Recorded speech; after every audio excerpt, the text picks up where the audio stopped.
service. And this part, as you all know, ito ay sa ating finances, okay?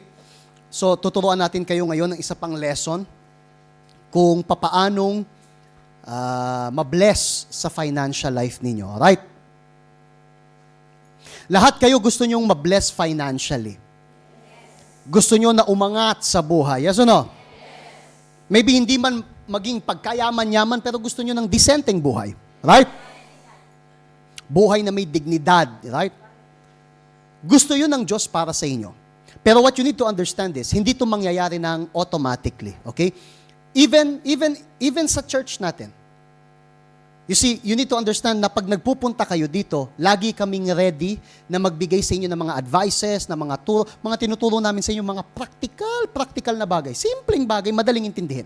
Mga bagay na talagang makakatulong sa inyo, right? Pero even if we do this, even when we do this, it doesn't mean na basta magbabago yung buhay ng tao. Nakikita natin yan sa church. May mga taong nasa church na nagbabago. Nakita nyo yung testimony, nagbago. Merong iba na hindi. At nagtataka yung hindi nagbabago and they wonder, bakit ganon? Nagpupunta ako sa church naman pero hindi nagbabago buhay ko. Bakit? Kasi sa isip-isip nila, yung pagpasok dito sa church, parang automatic yung pagbabago. And this is not true. Para magbago yung buhay natin, kailangan nating maintindihan yung lesson na tinuturo sa atin at i-apply natin. For example, today, tingnan nyo yung lesson sa Proverbs 22, sa verse 3. Pay attention to this. Sabi diyan, ang taong may, ano daw? Ano ang pangunawa sa English? Understanding. Ang taong may pangunawa, yung taong may understanding, anong ginagawa niya? So, pay attention to this. Merong panganib. Laging may panganib. Laging may masamang nangyayari. Lagi. May scam ba? Meron. Paso, may mga utang-utang ba dyan? Meron. Laging merong mali na namumuhay tayo sa maruming mundo. Sa mundong pinapatakbo ni Satanas. Okay? So, laging merong mali. Laging may manloloko. Lagi yan. Pero anong ginagawa ng taong may pangunawa? Umiiwas. Alam niyang may panganib, iiwasan niya. Kabaliktaran ng isa. Ngunit ang hangal, sino yung hangal uli? Anong meaning ng hangal? Ano yung hangal? Ha? Ano yung hangal? Pulis. Foolish. Sabi pulis. Nay, iba yung foolish sa pulis.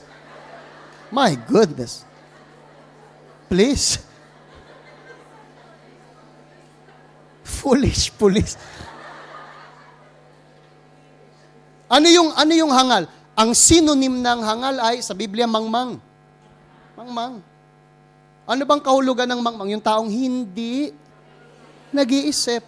So, kasi sabi niya yung taong may pangunawa. So, ibig sabihin ng may pangunawa, nag-iisip. Kaya nga naintindihan kasi nag-iisip. Pero yung taong hindi nag-iisip, yung taong puso ginagamit, mangmang. Mangmang. Hindi ito ginagamit. Anong ginagawa niya? Ang taong hangal, ang taong mangmang ay sumusuong sa, alam niyo yung salitang sumusuong, na? Anong ibig sabihin ng sumusuong? Pumapasok sa panganib. Kaya, napapahamak. You see, may dalawang uri ng tao sa planeta. Merong mga tao na may pangunawa at yon ang ginagawa ng Diyos sa inyo pag nagpupunta kayo sa church. Binibigyan niya kayo ng espiritu ng pangunawa. Ine-explain namin sa inyo yung mga bagay-bagay para maunawaan ninyo. Kasi kapag ikaw yung taong nakakaunawa, pag may nakita kang panganib, iiwasan mo. Kasi naiintindihan mo, panganib yan. Merong saying sa English na sinabi na prevention is better than cure. Ang pag-iwas ay mas mainam kesa sa gamot. Yeah. Ang pag-iwas ay mas mainam kesa gamot. Kasi kapag umiwas ka, hindi mo kailangan ng gamot. Pero merong mga taong hindi umiiwas. May mga taong suong sa problema. Pumapasok. Sila ang naglalagay sa sarili nila sa problema. And then, maghahanap ngayon ng solusyon. Paano kayo? Panginoon, Paano ko to sosolusyonan? Bakit ka pumasok diyan? Yan ay patunay, okay? Yan ay ebidensya na ikaw ay mangmang. Kasi kung may pangunawa ka, lalayo ka, iiwas ka sa panganib.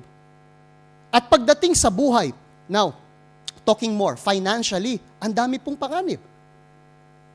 Pag hindi kayo naging maingat, anong gagawin ninyo? Pupunta kayo doon, papasok kayo doon. Isa na dyan, yung lagi naming sinasabi, very classic, yung utang. Ang utang ay isang mapanganib na sitwasyon. Regardless ng kung anong narinig ninyo. Sa labas, siguro narinig ninyo, natutunan ninyo, hindi, pag wala kang utang, hindi ka normal. Pag wala ka, hindi, alam mo, ang mga OFW, tayo, may utang tayo. Talagang ganyan. Tayong mga Pinoy, tayo hindi kano. Huwag kang mahihiya kung ang ilong mo ay pango. Siguro yan na yung mentality na natutunan nyo sa labas. But I'm here to tell you na yung utang na yan, hindi, yan ay panganib. Malaking panganib. Bakit? Sabi sa Biblia, sa parehong book, sa Proverbs 22, ang nangungutang ay alipin ng. Yan ay Biblia. Yan ay Biblia. Yan yung dapat yung ipamuka sa mga taong magsasabi sa inyo, ang mga utang, normal. Normal. Lolo mo, normal. Sa Biblia nakasulat, yung mga nangungutang, ano daw sila? Ano daw? Alipinino. Do you know kung anong meaning nito? Bakit tinatawag ng Biblia na alipin ng mga nagpapautang yung mga nangungutang? Bakit alipin? Magbigay kayo ng senaryo kung saan makikita nating alipin ng mga nagpapautang yung mga nangungutang. Paano yon? Paano yon? Ha? Utang, yun yung salita na. Yun yung salita, utang na loob. Here, we are not talking about yung pera lang. Ang problema sa utang is this. Pag ikaw yung taong hindi mo maintindihan na ang utang ay panganib. Mapanganib yan, huwag kayong utang. Hindi mo to maintindihan. Ayaw mong tanggapin, ayaw mong intindihin. Kasi sa isip-isip mo, lumaki kang narinig, hindi, utang normal na yan, parte ng buhay yan ng tao. Hindi, ayaw mong palitan yung utak mo. Tinuturuan ka ng salita ng Diyos. Mali yan, mapanganib yan. Huwag kang lumusong dyan para hindi ka mapahamak. Mapanganib yan. Ayaw mong intindihin yon. Sabi mo, hindi, kasi utang. Okay, what will happen? Pag umutang ka, hindi pera ang inuutang mo, kundi utang na loob. Ang problema ay, pera, pwede kong bilangin. Kung may utang ako sa yung 10,000, pag nagbayad ako ng 2,000, meron pa akong 8,000 na utang. Math, calculator, madaling intindihin. Yeah? Utang na loob, walang calculation. Hindi mo alam kung bayad ka na o gaano katagal pa. Minsan ilang taon na, ipapamukha pa sa'yo nung tumulong sa'yo. Tinulungan kita ha. Teka, pero ate, naano ko na rin, natulungan na rin kita. Hindi, pero kung hindi dahil sa akin, wala ka rito sa Hong Kong ngayon. So ngayon, kunin mo yung ID mo, tapos, umutang ka para hati tayo. No, pero ate, binayaran ko na. Ibinalik ko na sa'yo yung ginastos mo para tumulong sa akin pumunta sa Hong Kong. Alam kong binalik mo na. Pero kung hindi dahil sa akin, wala ka rito. You see, pera, bayad na. Utang na loob, hindi bayad. Ang problema ng utang na loob, walang calculation. Kaya, alipin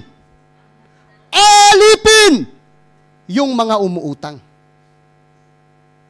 Tapos, yun ang reason, kaya namin tinuturo sa inyo sa church. Kaya, pag pumunta ka rito, maririnig mo lagi, huwag kayong umutang. Anumang mangyari, huwag kayong umutang. Huwag kayong umutang. Huwag.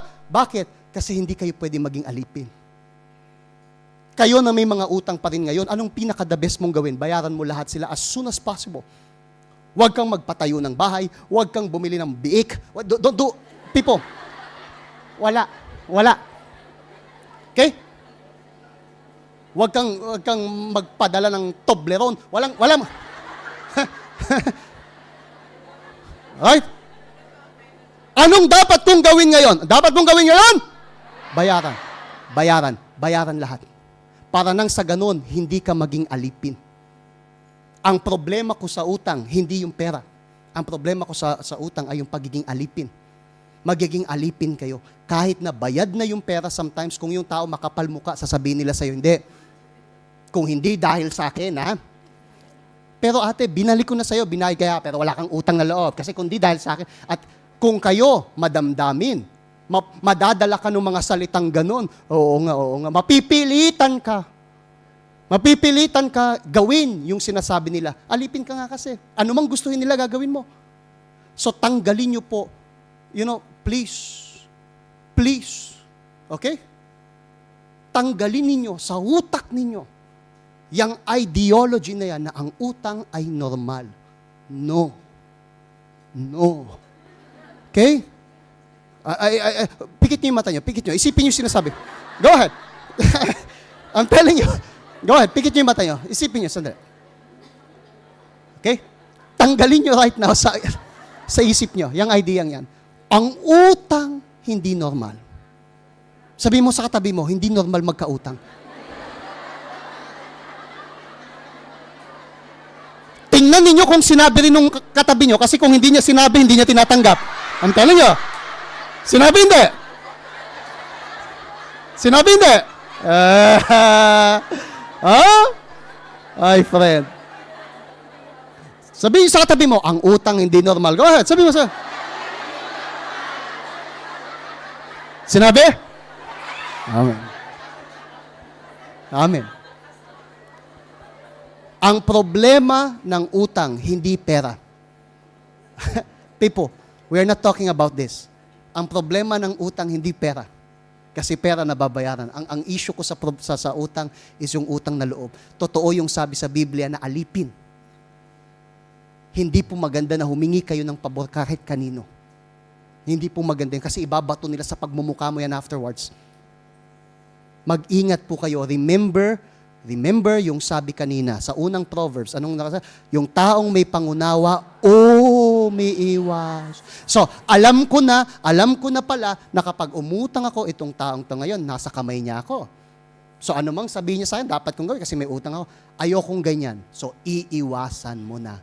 Ang taong may pangunawa, umiiwas. Kung may panganib. Ngayon, kung mangmang yung tao, anong magagawa natin? Sumusuong siya sa panganib. Kaya, napapahama. Problema ngayon. Huwag kayong sumuong sa panganib.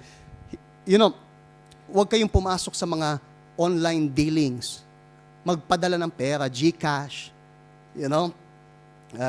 magpadala ng mga ganyang bagay.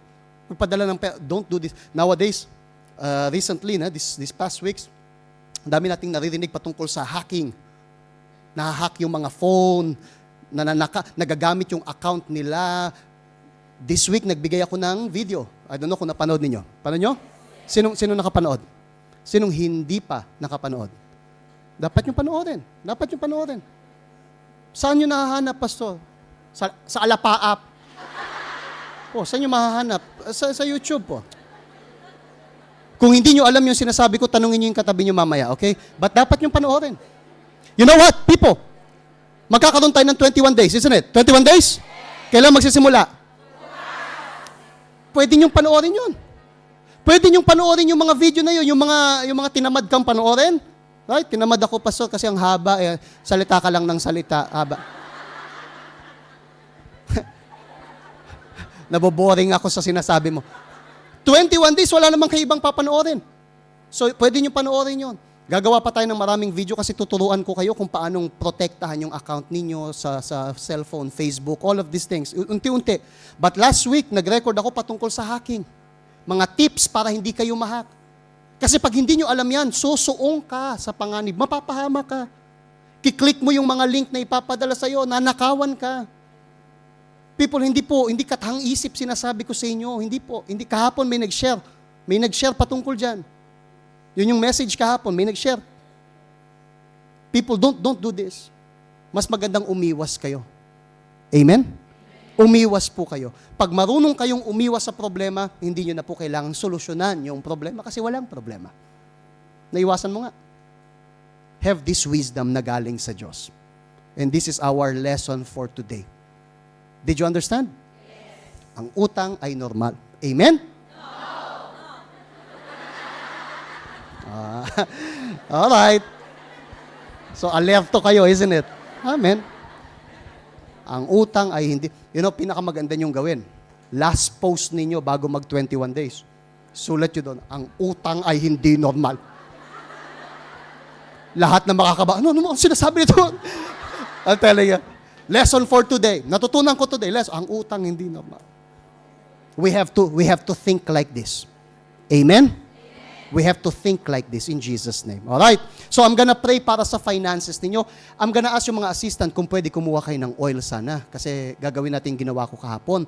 I-anoint natin yung anuman na kailangan nilang mabless. It could be yung ID nila. It could be yung wallet nila. It could be yung, passport nila. O yung application nila. May application sila, di ba? So, ano man yung i-present sa inyo mamaya, i-anoint ninyo, okay? Konti lang, of course. Wag